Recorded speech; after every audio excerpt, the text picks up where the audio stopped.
ಧರ್ಮಸ್ಥಳದಿಂದ ಎಂಜಲ ಕಾಸನ್ನ ತಿಂದು ಕೆಲ ಪತ್ರಕರ್ತರು ಬದುಕ್ತಾ ಇದ್ದಾರೆ. ಅಂತವರಲ್ಲಿ ಮೋಹನ್ ಬೋಳಂಗಡಿ ಕೂಡ ಒಬ್ಬರು ಅಂತ ಹೇಳಿ ಆರೋಪ ಮಾಡ್ತಾರೆ. ನಮ್ಮ ಮೇಲೂ ಕೂಡ ಆರೋಪ ಮಾಡ್ತಾರೆ. ಅದು ಇವತ್ತು ಚರ್ಚಾ ವಿಚಾರ ಅಲ್ಲ. ಬಟ್ ನೀವ್ ಇವತ್ತು ಅತಿಥಿ ಆಗಿರೋದ್ರಿಂದ ಕೇಳ್ತಿದ್ದೀನಿ. ಧರ್ಮಸ್ಥಳದ ಎಂಜಲ ಕಾಸ್ನಲ್ಲಿ ಬದುಕ್ತಾ ಇರುವ ಪತ್ರಕರ್ತ ಮೋಹನ್ ಬೋಳಂಗಡಿ ನೇರವಾಗಿ ಹೀಗೆ ಬೈತಾರೆ ನಿಮ್ಮನ್ನು.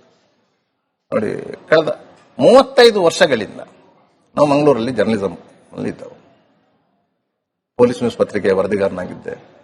ಮಂಗಳೂರು ಮಿತ್ರ ಅಂತ ಒಂದು ಸಂಜೆ ಪತ್ರಿಕೆಯ ವರದಿಗಾರನಾಗಿದೆ. ಅದನ್ನು ಮಂಗಳೂರಲ್ಲಿ ಸ್ಥಾಪನೆ ಮಾಡಿದ್ದೆ ನಾವು. ಹೊಸ ಸಂಜೆ ಅನ್ನೋ ಸಂಜೆ ಪತ್ರಿಕೆಯಲ್ಲಿ ಅನ್ನು ಸ್ಥಾಪನೆ ಮಾಡಿದ್ದೆವು. ಇಷ್ಟು ಅದರ ನಂತರ ಕರಾವಳಿ ಮಾರುತ ಪತ್ರಿಕೆಯನ್ನು ಸ್ಥಾಪನೆ ಮಾಡಿದ್ದೆವು. ಕ್ರೈಮ್ ವಾರ್ತೆ ಅಂತ ನಂದೇ ಪತ್ರಿಕೆ ಇತ್ತು. ವಿಜಯ ಕಿರಣದಲ್ಲಿ ಎಡಿಟರ್ ಆಗಿದ್ದೆ. ಜಯಕಿರಣ ಪತ್ರಿಕೆಯನ್ನು ಅಲ್ಲಿ ಸಂಪಾದಕ ಮಂಡಳಿಯಿದ್ದೆ. ಈ ರೀತಿಯಾಗಿ 10 ಹಲವು ಪತ್ರಿಕೆಗಳಲ್ಲಿ ದಕ್ಷಿಣ ಕನ್ನಡ ಜಿಲ್ಲೆಯಲ್ಲಿ ನಾನು ಕೆಲಸ ಮಾಡಿದವನು. ಇವತ್ತಿಗೂ ನಾನು ಪೊಲೀಸ್ ನ್ಯೂಸ್ನ ರಿಪೋರ್ಟರ್. ಆ ಪತ್ರಿಕೆಯ ಹೆಸರು ಇಟ್ಟುಕೊಂಡು, ಆ ಒಂದು ವ್ಯವಸ್ಥೆಯನ್ನು ಇಟ್ಟುಕೊಂಡು ದುಡ್ಡು ಮಾಡುವುದಾದ್ರೆ ನಾನು ಎಷ್ಟು ಬೇಕಾದ್ರೂ ಮಾಡಬಹುದಿತ್ತು.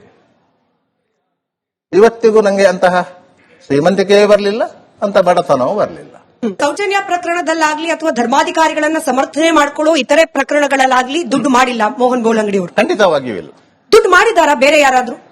ನಿಮ್ಮನ್ನ ಹೊರತುಪಡಿಸಿ ಸೌಜನ್ಯ ಪ್ರಕರಣ ನಡೆದ ನಂತರದಲ್ಲಿ ಸೌಜನ್ಯ ಹೋರಾಟಗಾರರು ಅಥವಾ ಆಕೆಯ ಕುಟುಂಬಸ್ಥರು ಇದ್ದಕ್ಕಿದ್ದ ಹಾಗೆ ಸಿರಿವಂತರಾಗಿದ್ದು ಅಥವಾ ಅವರ ಬಳಿ ಇದ್ದ ಆಸ್ತಿಗಳ ಪ್ರಮಾಣದಲ್ಲಿ ಏರಿಕೆ ಆಗಿದ್ದನ್ನ ನೀವು ಕಂಡಿದ್ದೀರಾ, ಗಮನಿಸಿದ್ದೀರಾ? ನೋಡಿ, ಸೌಜನ್ಯ ಪರ ಹೋರಾಟಗಾರ ಅಂತ ನಾವು ಅವರನ್ನು ಗುರುತಿಸಿಕೊಳ್ಳಲ್ಲ. ಯಾಕಂತೇಳಿ ಅವರ ಹೋರಾಟ ಎಲ್ಲ ಸಂತೋಷ್ ರಾವ್ ಪರ ಇತ್ತು. 2013ರಿಂದ ಅವರ ಹೋರಾಟ ಎಲ್ಲ ಸಂತೋಷ್ ರಾವ್ ಪರ ಇತ್ತು. ಅದರಿಂದ ಅವರನ್ನು ನಾನು ಸೌಜನ್ಯ ಪರ ಹೋರಾಟಗಾರ ಅಂತ ಗುರುತಿಸಿಕೊಳ್ಳಲ್ಲ. ಅವರ ಆಸ್ತಿ ಪಾಸ್ತಿ ಇದರಲ್ಲೆಲ್ಲ ಏರಿಕೆಗಳು ಆಗಿದೆ. ಹೆಸರು ಹೇಳ್ತಾ ಹೋಗ್ತೀನಿ, ಹೇಳಿ. ತಿಮರೋಡಿ ಅವರ ತಂದೆಯವರು ವಿಠಲ ಶೆಟ್ರು ಮುಂಬೈನಲ್ಲಿ ಹೋಟೆಲ್ ಉದ್ಯೋಗದಲ್ಲಿ ಇದ್ದವರು. ಅವರು ಆ ಸಂದರ್ಭದಲ್ಲಿ ತನ್ನ ತಾಯಿಯ ಹೆಸರಿನಲ್ಲಿ ಒಂದು 4.5 ಎಕರೆ ಜಾಗವನ್ನು ತಿಮರೋಡಿಯಂತಹ ಕುಗ್ರಾಮದಲ್ಲಿ, ಆಗ ಅದು ಕುಗ್ರಾಮ, ಸ್ವಲ್ಪ ಹಣ ಕೊಟ್ಟು ಖರೀದಿ ಮಾಡಿದ್ದವರು. ಯಾಕಂದ್ರೆ ವಿಠಲ ಶೆಟ್ರು ಕಟೀಲ್ ನತ್ತಿರದವರು, ಉಜಿರೆಯವರು ಅಲ್ಲ. ಆಯ್ತಾ? ತಿಮರೋಡಿಯವರ ತಾಯಿ ಕಾಪುನ ಉಡುಪಿ ಜಿಲ್ಲೆ.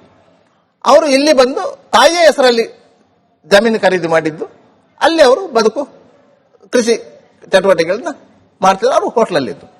ತಿಮರೋಡಿಯವರು ಸಹ 9ನೇ ಕ್ಲಾಸಲ್ಲಿ ಡ್ರಾಪ್ ಔಟ್ ಆಗಿ ಬೆಂಗಳೂರಿಗೆ ಹೋಟೆಲ್ ಕೆಲಸಕ್ಕೆ ಬಂದು ಅದರ ನಂತರ ಹೋಗಿ ಮುಂಬೈಗೆ ಹೋಗಿ ಅಲ್ಲಿ ಒಂದು ಬಾರಲ್ಲಿ ಕೆಲಸ ಮಾಡಿ ಪಕ್ಕದ ಬಾರಲ್ಲಿ ದರೋಡೆ ಮಾಡಿ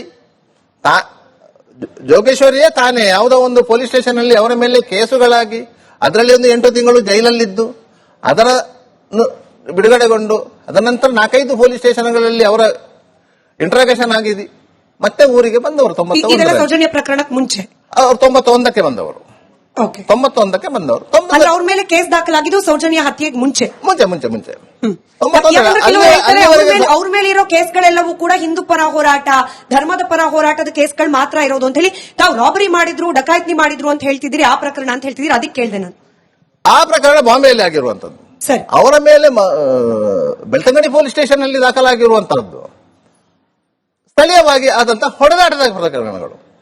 ನೀವು ಹಿಂದೂ ಪರ ಅಂತ ಹೇಳಿದ ಕೂಡಲೇ, ಹಿಂದೂ ಪರ ಅಂತ ಹೇಳಿದ ಕೂಡಲೇ ನೀವು ಹೋಗಿ ಹೊಡೆದದ್ದು ಹಿಂದೂಗಳಿಗೆ, ಮುಸ್ಲಿಮರಿಗಲ್ಲ, ಕ್ರಿಶ್ಚಿಯನ್ರಿಗಲ್ಲ. ಒಂದು ದೇವಸ್ಥಾನ ಉಳಿಸಲಿಕ್ಕೆ ನೀವು ಹೋದದ್ದಲ್ಲ, ಆ ದೇವಸ್ಥಾನದ ಅರ್ಚಕರಿಗೆ ಹೊಡೆದದ್ದು. ನೀವು ಹಿಂದೂ ಪರ ಎಂತದ್ದು? ಸರಿ, ಅವರ ಆರ್ಥಿಕ ಪರಿಸ್ಥಿತಿ ಬಗ್ಗೆ ಹೇಳ್ತಿದ್ರಿ. ಅವರ ಆರ್ಥಿಕ ಪರಿಸ್ಥಿತಿ ಅದರ ನಂತರ ಗಣನೀಯ ಪ್ರಮಾಣದಲ್ಲಿ ಏರಿಕೆಯಾಗಿದೆ. ಸುಮಾರು ಒಂದು 200 ಎಕರೆ ಜಾಗ ಪರ್ಚೇಸ್ ಮಾಡಿದರಂತ ಮಾಹಿತಿಗಳಿವೆ. ಮೊದಲೆಷ್ಟಿತ್ತು? 4.5 ಎಕರೆ. ಈಗ ಸರ್ ಒಂದು 200 ಎಕರೆ ಇದೆ. ಸರಿ, ಧರ್ಮಸ್ಥಳದಿಂದ ಎಂಜಲ ಕಾಸನ್ನ ತಿಂದು ಕೆಲ ಪತ್ರಕರ್ತರು ಬದುಕ್ತಾ ಇದ್ದಾರೆ. ಅಂತವರಲ್ಲಿ ಮೋಹನ್ ಬೋಳಂಗಡಿ ಕೂಡ ಒಬ್ಬರು ಅಂತ ಹೇಳಿ ಆರೋಪ ಮಾಡ್ತಾರೆ. ನಮ್ಮ ಮೇಲೂ ಕೂಡ ಆರೋಪ ಮಾಡ್ತಾರೆ. ಅದು ಇವತ್ತು ಚರ್ಚಾ ವಿಚಾರ ಅಲ್ಲ. ಬಟ್ ನೀವ್ ಇವತ್ತು ಅತಿಥಿ ಆಗಿರೋದ್ರಿಂದ ಕೇಳ್ತಿದ್ದೀನಿ. ಧರ್ಮಸ್ಥಳದ ಎಂಜಲ ಕಾಸ್ನಲ್ಲಿ ಬದುಕ್ತಾ ಇರುವ ಪತ್ರಕರ್ತ ಮೋಹನ್ ಬೋಳಂಗಡಿ ನೇರವಾಗಿ ಹೀಗೆ ಬೈತಾರೆ ನಿಮ್ಮನ್ನು. ನೋಡಿ, ಕಳೆದ 35 ವರ್ಷಗಳಿಂದ ನಾವು ಮಂಗಳೂರಲ್ಲಿ ಜರ್ನಲಿಸಂ ಅಲ್ಲಿ ಇದ್ದವು. ಪೊಲೀಸ್ ನ್ಯೂಸ್ ಪತ್ರಿಕೆಯ ವರದಿಗಾರನಾಗಿದ್ದೆ. ಮಂಗಳೂರು ಮಿತ್ರ ಅಂತ ಒಂದು ಸಂಜೆ ಪತ್ರಿಕೆಯ ವರದಿಗಾರನಾಗಿದೆ. ಅದನ್ನು ಮಂಗಳೂರಲ್ಲಿ ಸ್ಥಾಪನೆ ಮಾಡಿದ್ದೆ ನಾವು. ಹೊಸ ಸಂಜೆ ಅನ್ನೋ ಸಂಜೆ ಪತ್ರಿಕೆಯಲ್ಲಿ ಅನ್ನು ಸ್ಥಾಪನೆ ಮಾಡಿದ್ದೆವು. ಇಷ್ಟು ಅದರ ನಂತರ ಕರಾವಳಿ ಮಾರುತ ಪತ್ರಿಕೆಯನ್ನು ಸ್ಥಾಪನೆ ಮಾಡಿದ್ದೆವು. ಕ್ರೈಮ್ ವಾರ್ತೆ ಅಂತ ನಂದೇ ಪತ್ರಿಕೆ ಇತ್ತು. ವಿಜಯ ಕಿರಣದಲ್ಲಿ ಎಡಿಟರ್ ಆಗಿದ್ದೆ. ಜಯಕಿರಣ ಪತ್ರಿಕೆಯನ್ನು ಅಲ್ಲಿ ಸಂಪಾದಕ ಮಂಡಳಿ ಇದೆ.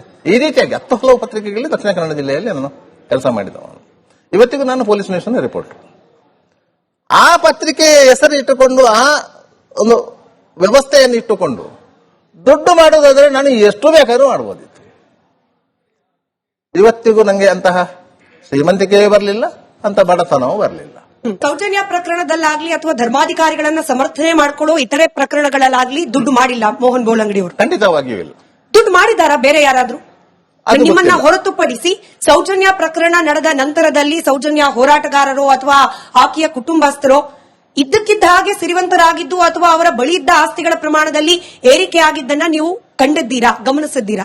ನೋಡಿ, ಸೌಜನ್ಯ ಪರ ಹೋರಾಟಗಾರ ಅಂತ ನಾವು ಅವರನ್ನು ಗುರುತಿಸಿಕೊಳ್ಳಲ್ಲ.